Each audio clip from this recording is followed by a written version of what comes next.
The crash came without warning. Metal screamed as Vicky Shaw's car spun violently across the wet road, headlights blinding her for half a second before everything slammed into darkness. Her phone skidded across the seat, the last message still glowing on the screen. "Let's get a divorce." The impact snapped her head forward. Pain exploded. Then, nothing. When Vicky opened her eyes, the first thing she heard was a sharp, rhythmic beeping. The sound drilled into her skull, steady and unforgiving. She blinked, her vision blurring before slowly sharpening. White ceiling, harsh lights, a hospital. Her throat felt dry. She tried to speak, but only a faint sound escaped. "She's awake," someone said quickly. Footsteps rushed closer. A nurse leaned over her, relief softening her expression. "Vicky, can you hear me?" Vicky swallowed. "Where am I?" "In the hospital." "You were in an accident," the nurse replied gently. "Do you know your name?" "Yes," Vicky said, her voice hoarse. "Vicky Shaw." The nurse smiled. "Good. That's good." Another figure stood a few steps back, hands in his pockets. Tall, well-dressed. His face was sharp, controlled, unreadable. He watched her the way one might watch a stranger. The nurse followed her gaze. "That's your husband, Tyler Hart." Vicky frowned slightly and turned her eyes back to him. She studied his face carefully, waiting for something: recognition, warmth, familiarity. Nothing came. "I'm married," she asked slowly. Tyler's jaw tightened. "You don't recognize him?" the nurse asked. Vicky shook her head. "No, I don't think so." The room fell silent. Tyler exhaled, long and quiet, as if he had been holding his breath for a long time. He stepped forward, stopping beside her bed, his expression settling into something cool and resolved. "That's fine," he said. "Then this will be easier." Vicky blinked. "Easier? For what?" "I want a divorce," Tyler said flatly. The nurse stiffened. "Sir, it's all right," Vicky said calmly, surprising even herself. She looked back at Tyler. "If that's what you want." His eyes flickered. "Just once." "Yes," he said. "It is." She nodded faintly. "Then okay." There were no tears. No questions. No begging. Tyler turned away first. 3 weeks earlier, Vicky had been standing in their apartment, staring at the birthday cake she had bought with her own money. 3 candles shaped like the number 3 flickered weakly on top. 3 years of marriage. She had checked the time for the 10th time. He was late. Again. Her phone buzzed, and hope surged through her chest, until she opened social media. There he was. Tyler sat at an intimate candlelight table, suit flawless, posture relaxed. Across from him sat a woman Vicky recognized instantly. Long hair. Familiar smile. His childhood sweetheart. The one everyone said he never quite let go of. The caption read, "So happy to be back where it all began." Vicky's hands trembled. Her phone buzzed again. This time, it was a message from Tyler. "Let's get a divorce." No explanation. No call. Just those 4 words. She stared at the screen until her eyes burned. During their 3 years of marriage, Vicky had loved Tyler the only way she knew how, desperately, loudly, without restraint. When he stopped sleeping in their room, she dragged every spare mattress out of the apartment and dumped them in storage. When he came home that night and found nowhere else to sleep, she smiled like it was a victory. "You don't have to do this," he said coldly. "I'm your wife," she replied, crawling into bed beside him. "This is where you belong." When he worked late, she waited. When he forgot anniversaries, she forgave. When he looked through her instead of at her, she tried harder. Friends whispered that she was pathetic. Family begged her to stop humiliating herself. But she stayed. Because she believed love meant endurance. What no one knew, what only Tyler knew, was that he had loved her too. Quietly. Cowardly. In ways he never said out loud. And now, she didn't remember any of it. The divorce papers were signed 2 weeks after she woke up. Vicky barely skimmed them. The words felt distant, irrelevant. She felt no attachment to the man sitting across from her in the lawyer's office. "You're really okay with this?" the lawyer asked gently. Vicky nodded. "If we both want it, yes." Tyler said nothing. When it was done, she stood, offered a polite nod, and walked out without looking back. That night, Tyler sat alone in his car outside the hospital parking lot, staring at his phone. Old messages, missed calls, photos he had never deleted. He remembered the way she used to smile at him, hopeful and fragile. He told himself this was what he wanted. Then why did his chest hurt? Vicky moved into a small apartment near the hospital while she recovered. Nurses commented on how calm she was, how cooperative, how different from the emotional wreck described in her medical notes. "I don't feel broken," she told one of them. "I feel lighter." Days passed, then weeks. She returned to work, started laughing more, sleeping better. Meanwhile, Tyler couldn't escape her. Everywhere he went, reminders followed him. The way she used to leave notes in his suit pockets. The way she waited up even when he came home late. One evening, he drove past a cafe and froze. Vicky sat inside, laughing with a friend. Her eyes were bright, her posture relaxed. She looked happy. Something twisted violently inside him. He walked in before he could stop himself. She looked up. "Oh," she said politely. "Hi." He swallowed. "You look well." "I am," she replied simply. The conversation stalled. Silence stretched. "You don't remember anything?" he asked quietly. She tilted her head. "Should I?" He had no answer. And for the first time since the accident, Tyler realized something terrifying. The woman who loved him enough to destroy herself was gone. And he was the one who killed that love. Tyler stood there far too long, watching Vicky sip her drink as if nothing in the world weighed on her. She chatted easily with her friend, smiling in a way he hadn't seen in years. Not the careful smile she used to give him, but something freer. "You don't remember anything at all?" he asked again, his voice lower now. Vicky studied him, not unkindly. "I remember being married. I remember an accident. I remember waking up and wanting peace." She shrugged. "If you were part of my life before, you're not part of it now." That wasn't cruelty. That was honesty. Her friend glanced between them, sensing tension. "I'll give you 2 a minute," she said, standing. As soon as she left, Tyler leaned closer. "You loved me," he said, urgency slipping through. "You loved me more than anyone ever has." Vicky raised an eyebrow. And I loved you," he said, the words tumbling out before he could stop them. She waited. "That's it?" she asked. "That's the confession?" His throat tightened. "I didn't know how to show it."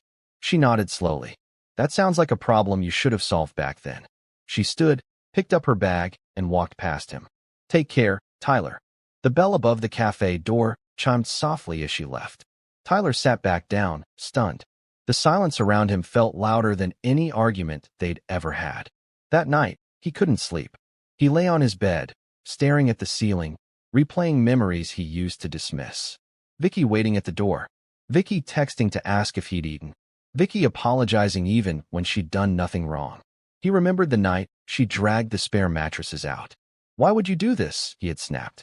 "So you'll come back to bed," she said, voice trembling but hopeful. He remembered rolling his eyes, turning away. Now, the memory burned. Days passed, and Tyler found excuses to run into her. Too many to be accidental. At the grocery store, at the gym, outside her office. Each time, she was polite, brief, unmoved. "Are you following me?" she finally asked one afternoon, arms crossed. He didn't deny it. "I just want to talk." "We've talked," she replied. "You wanted a divorce. You got one. I didn't know it would be like this." "Like what?" "Like losing you," he said. She studied him carefully. "You lost me before the accident. I just forgot enough to walk away." That night, Tyler did something he'd never done before. He went to see his childhood sweetheart. She smiled when she opened the door. "I was wondering when you'd come." "We need to talk," he said. She poured wine, relaxed. "About us?" "No," Tyler said sharply. "About why you were at that dinner." Her smile faltered. "You invited me." "Yes. And you let me believe you were pregnant." Her eyes flickered.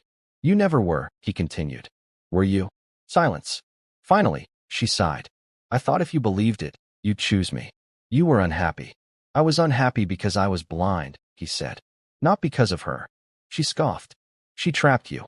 "No," Tyler replied coldly. "I trapped myself." He walked out without another word. The next day, Vicky collapsed at work. The dizziness came suddenly, sharp and overwhelming. She woke up in the hospital again, monitors beeping softly. Tyler arrived minutes later, panic written all over his face. "What happened?" he demanded. "She fainted," the doctor said. "Stress. Possibly her memories returning." Vicky stirred. Her eyes opened slowly, unfocused at first. Then they landed on Tyler. Her breath caught. "You," she whispered. Hope flared instantly in his chest. "You remember me?" Tears welled in her eyes, but not the way he expected. "I remember begging you," she said softly.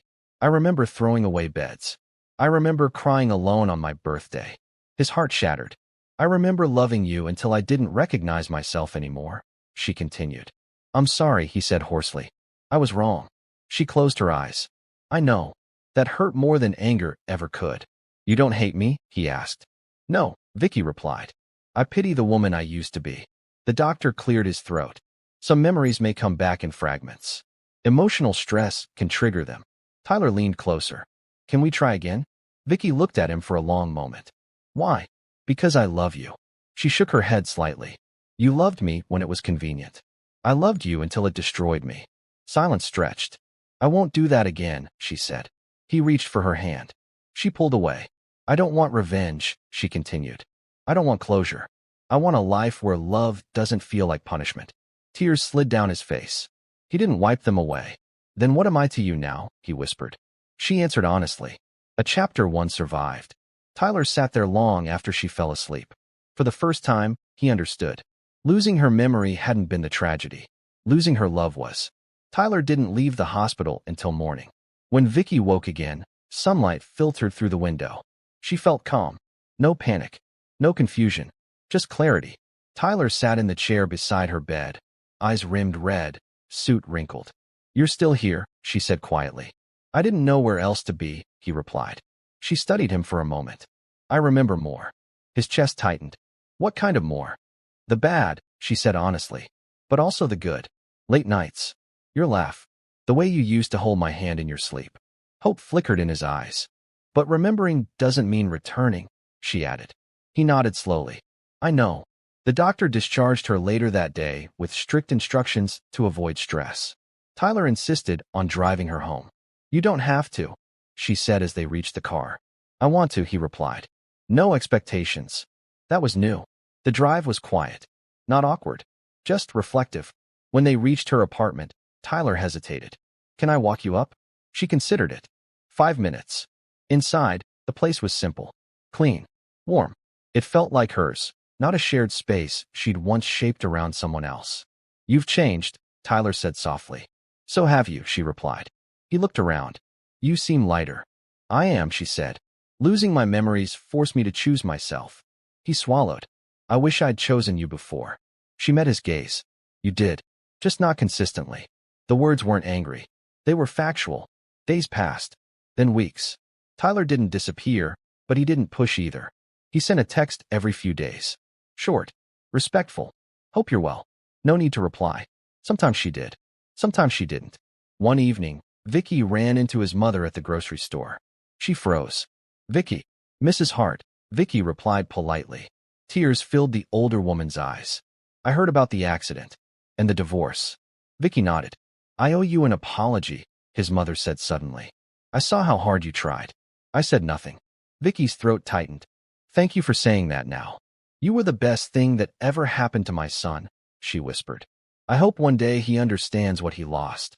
He does, Vicky replied. That's why this hurts him so much. That night, Tyler knocked on her door. She opened it, surprised. Is everything okay? He looked shaken. My mother talked to you. Yes. She told me the truth, he said. About how much you tried. How much I failed.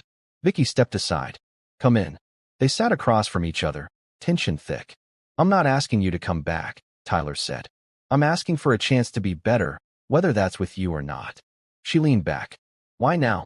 Because losing you taught me love isn't possession, he said. It's presence. She studied him carefully. I've been seeing someone, she said suddenly. His breath caught. Are you happy? Yes, she replied honestly. But I'm also honest with myself now. Silence. I won't compete, Tyler said quietly. I just wanted you to know. I never stopped loving you. She nodded. I believe you. That hurt him more than rejection. Weeks later, fate tested them again. The man Vicky had been seeing revealed his true colors, controlling, dismissive, subtle but familiar. She ended it immediately. That night, she sat alone, staring out the window, realization settling in. She hadn't changed because she forgot Tyler. She had changed because she remembered herself. A soft knock interrupted her thoughts. She opened the door to find Tyler, soaked from the rain. I won't stay long, he said quickly. I felt something was wrong. She studied him. You didn't call, she said. I didn't want to invade, he replied. But I couldn't ignore the feeling. She stepped aside. This time, she didn't set a time limit. They talked. Not about the past, but about who they were now. I don't want the woman you broke, Vicky said quietly. I don't want to be needed. I want to be chosen. Tyler nodded. Every day, even when it's hard. She took a breath. And if you fail again? Then I lose you, he said. And that will be my fault. She reached for his hand, not desperately, not fearfully, carefully. Love me right, she said. Or don't love me at all. He squeezed her hand gently. I choose you. Not because she needed him, but because she no longer did. Months later, they walked side by side through the park, slower this time, wiser. Vicky smiled, not because of memory loss, but because of clarity. Love hadn't returned the same way. It returned stronger, healthier, honest. And that made all the difference. If you stayed until the end of this story, thank you. If you believe people deserve second chances, but only when they truly change, like this video. Subscribe for more emotionally powerful love stories. And comment below. Would you have forgiven him or walked away forever? Your voice matters.